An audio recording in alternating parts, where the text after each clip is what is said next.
When I write, it's a weird feeling. It's more free than I allow myself to be when I'm around other people or when I'm alone. It's more open.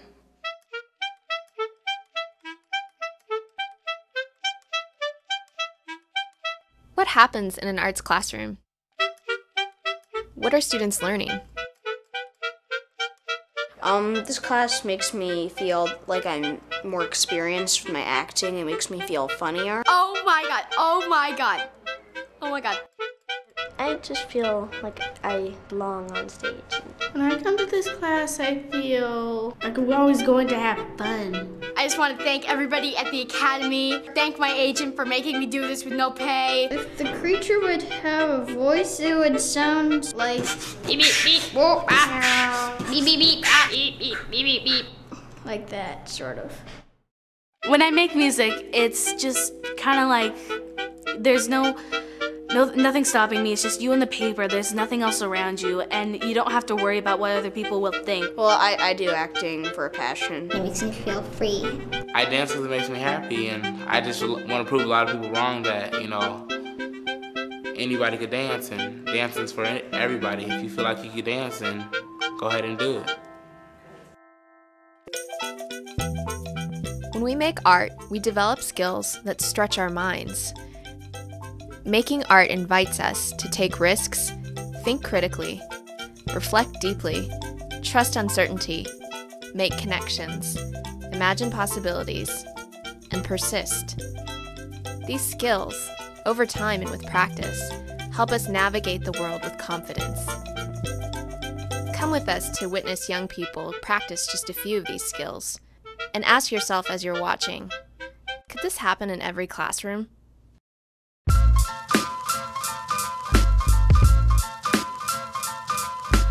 Risk is probably the most important thing for an actor to have.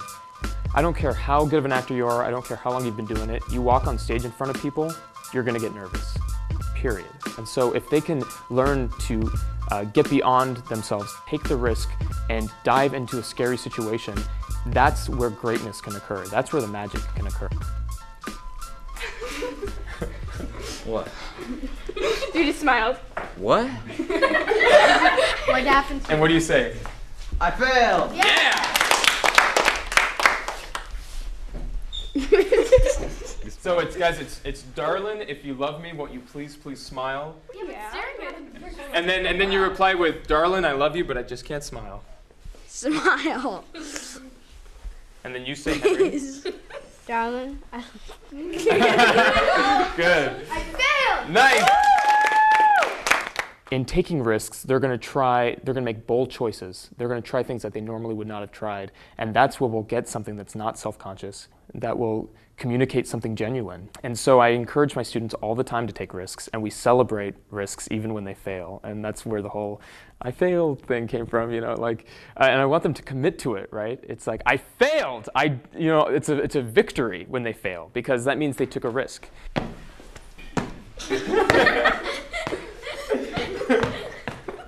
Darling, I love you. Won't you please smile? Puppy's dying, puppy's dying. The risks that teaching artists invite people to undertake, they're real risks. They actually invite you to do stuff you've never done before, that you could look silly and you could feel embarrassed. There's some real cost involved, but they make you come right up against what you know and choose to go a little bit beyond. Now, I'm going to ask you guys to lead with a certain part of your body, okay? Like the tip of your nose, for example. So what does it mean to lead with a body part? Allow a character to form from this. If it's the tip of the nose, maybe you walk around like this, and maybe you kind of look down on people. There's 1,000,001 possibilities. I want you guys to follow whatever first impulse comes to you about this, okay? So when I clap my hands, I want you to lead with your wrists, whatever that means to you. Good, Jonathan. So guys, this is a great example because there's so many, they're all doing something different. Through the process of art making, you have to stay open. You have to participate in what you're making, and you're not as scared. You go through the work of working in an art form, and your fear really diminishes. I think the key thing they can take away from it is that they can make mistakes, and that they can do something that's not perfect, and that it's all right. I mean, that's a skill I hear people in the business world tell me, all the time. They want in their employees. They don't want them taking risks all over the place, but they do want them taking appropriate risks because that's what moves them forward. All right, now this time I want you to lead with your gut. Allow a character to form. Where are you going? What do you want? Guys, this time I want us to focus on what we want more than anything else, okay? That's kind of the crux of acting. The action is what you want. Okay, good. And freeze. What's your name? Sam. Hey, Sam. What's the matter? Food poisoning. Oh, I'm sorry. That happened to me last week. I was in Egypt and I ate some almonds and I didn't know that they had food poisoning stuff in them. Oh, man. So what's been my happening? Stomach. Have you been throwing up? Yes. Oh, I'm really sorry to hear that. How long has this been going on? 4 weeks. 4 weeks. So where are you going right now? The hospital. Yeah, after 4 weeks I would too. Hopefully people that come into this class and are maybe in their shells a little bit, hopefully by the end of the class they're less in their shell than they were when they came in. And if I can accomplish that with them in 8 weeks, then what a great thing for their lives, especially at this age. Give them more courage. You know? I failed! I failed! I failed!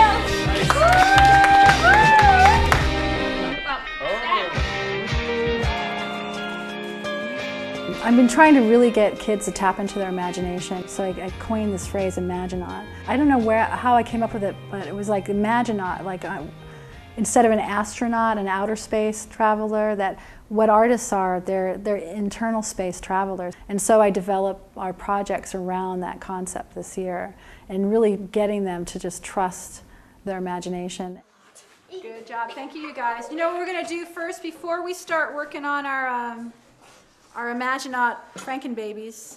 We're just gonna do a little stretching, okay? So you need to like spread out a little bit. I just wanna get us focused. We need to do a little focusing first. And then down below are the mud people. Remember the mud people that live in the earth? And they are pulling us the other way. And they let us go and our hands go all wobbly. Okay, put your hand on your heart. Close your eyes.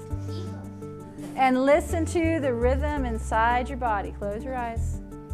Nobody should be talking right now. You should only be listening on the inside.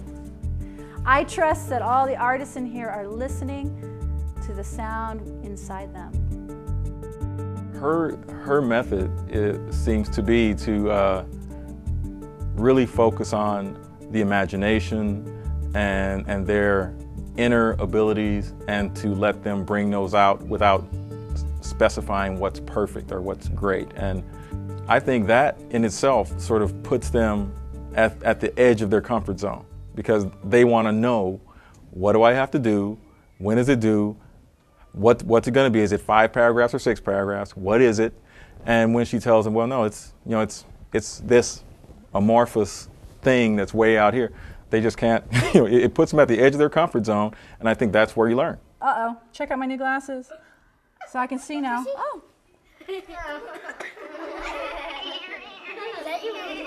You know what these are? These are my serious art teacher glasses.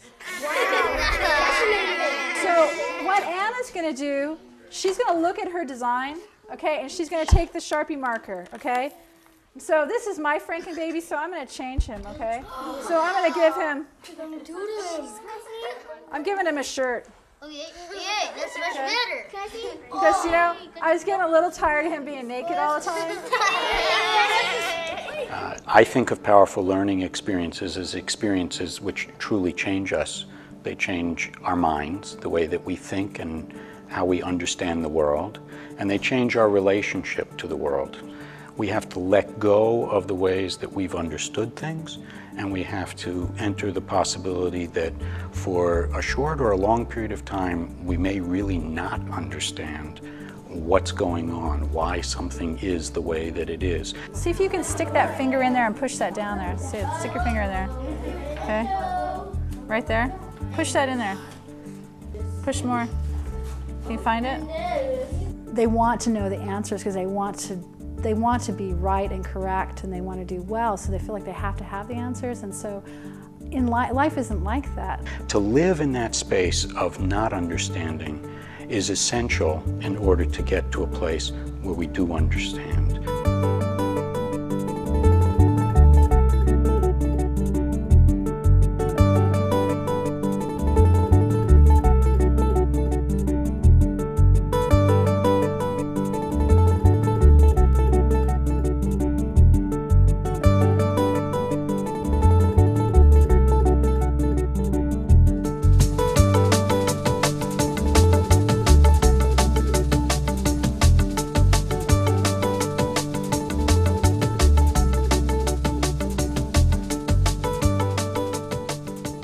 we're creating greater points of entry for learning. We're creating, through the arts, opportunities for young people to say, oh, I heard what you said. Let me think about it and let me spit it back out in a way that is meaningful to me and is also clear and relevant and succinct.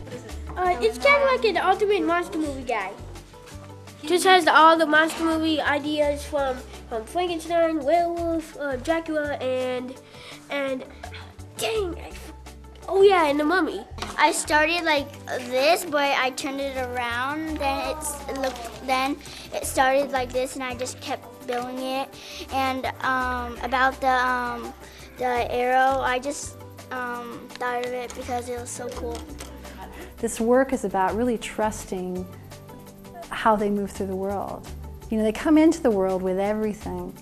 And as young children and preschoolers and stuff, their imagination is wild and it's really supported. And then when they go into elementary school, they have to start fitting within the system, the educational system, which is the system that is preparing them for the work world. And so a lot of that stuff starts dropping down. So if we can support our children and our youth in what they see, their ability to help affect positive change on the planet can just be even more powerful.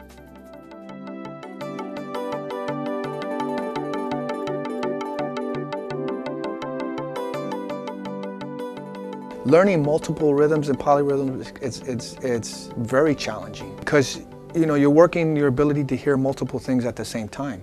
In order to make it work, you not only have to focus on what you're doing, but you have to hear what the person is doing right next to you, or multiple things going on. So you want to let the kids know that what they're trying is difficult and it's okay to make mistakes and not get it the first time around, but not to give up and to keep going, because ultimately the rewards are that you will get it and that you will make progress. And the only way to do that is through persistence. Okay, very first thing, grab your shakers. Okay, I gotta grab my shaker too. Here it is, okay. So get your hand in the good shaker position up here in the top. Here we go. And remember, if you get tired, just keep it right in here. Okay, ready? Here we go. Chuku tuku, chuku tuku, chuku tuku, chuku tuku, chuku tuku, chuku tuku, chuku tuku, chuku tuku, chuku tuku, chuku tuku. You can see it in the kids. Their ability to consume information is stronger. You're exercising those cognitive abilities just by working in those areas of the brain.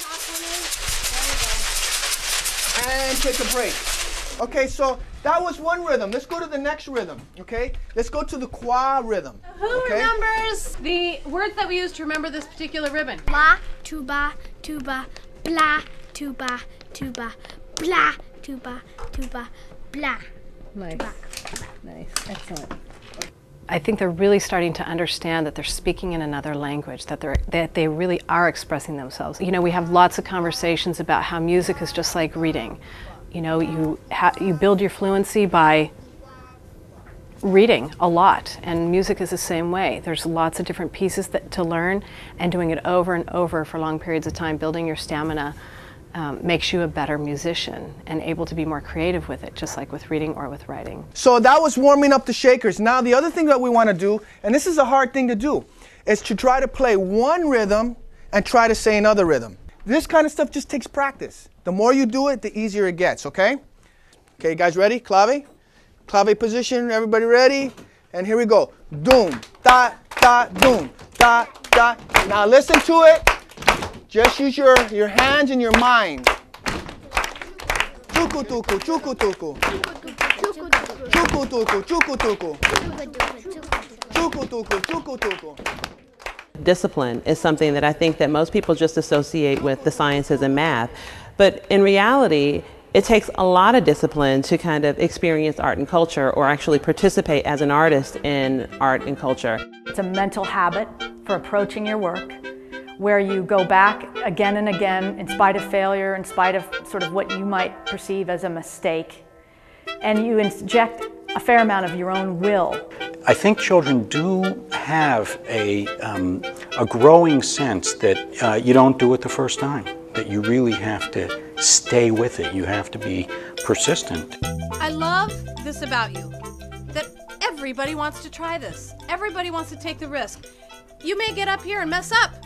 Is that okay? Yeah. You bet it's okay. Everybody in here really wants to try it, and I appreciate you wanting to do that. To try it, make the mistakes, feel the success, go for it. We need a quad player. Noah, quad player?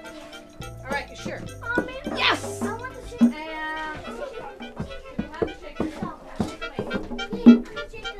Cool. Chocoto, chocoto, chocoto. Okay, let's try it together. Doom, chocoto, doom, chocoto, doom, chocoto, doom, chocoto. Keep going, choco. Keep going, keep going, keep going. Doom, choc. Pra tupa tupa, pra tupa tupa, pra tupa tupa, pra tupa tupa, pra tupa tupa, pra tupa tupa, pra tupa tupa. I'm a real believer that anybody can learn anything if you break it down into small enough units. And so I really try to start from the basic, from ground level, and then add little obstacles for them to try to get. So, pra, tupa, tupa, pra, tupa, tupa, pra, tupa, tupa, pra. Good, keep going, keep going, keep going. Saying it to yourself. And then speed it up just a little bit more. Can you go a little bit faster? Go ahead. A little bit faster, a little bit faster, faster. Pra, tupa, tupa, pra, tupa. Keep going, don't change. If you discourage kids too fast, or anybody for that matter, they're gonna get disillusioned and they're gonna get, they're gonna get turned off. They're not gonna wanna pursue it. But if you can make, people can achieve small goals and get excited about it, then they're gonna wanna pursue it.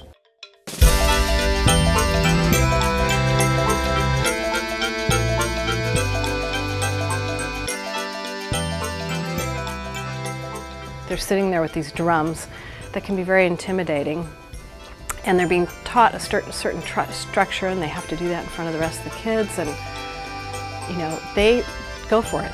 They really go for it, and I think that crosses over to other parts of their day when they're asked to write about an experience they had, or when they're given a new book to read. Taking that risk that it might be challenging, and there will be success. They know that there will be success.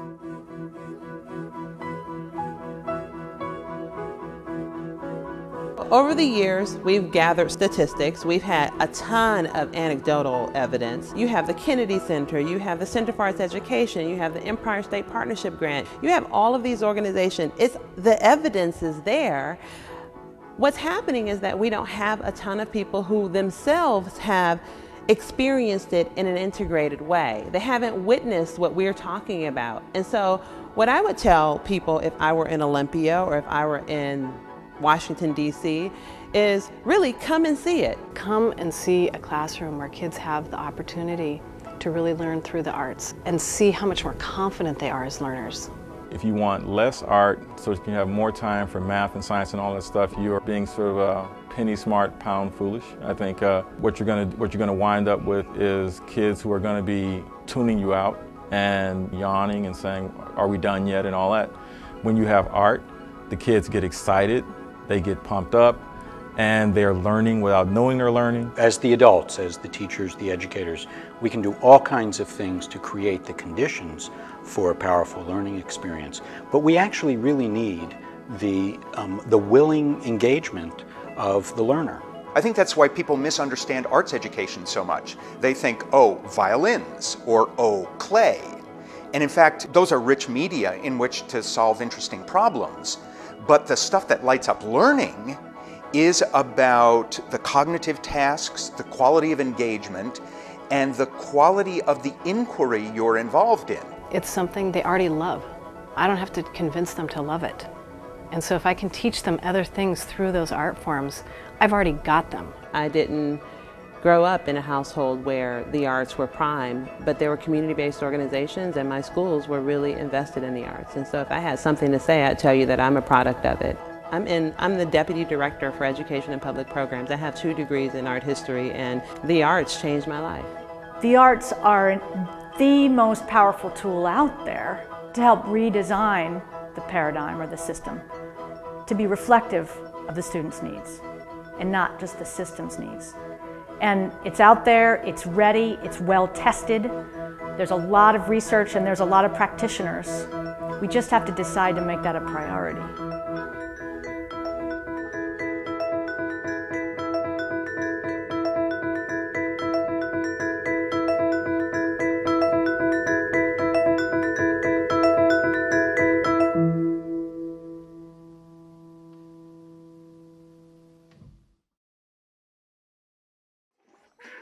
Ready? You're already in there. I need you. Imaginary classroom. Some pose. Imaginary classroom. Imaginary classroom. Imaginary classroom. Imaginary classroom. Imaginary classroom. Imaginary classroom. Imaginary classroom. Imaginary classroom. Imaginary classroom. Yeah. Oh, I like that. That was filthy. Wait, why isn't it recording?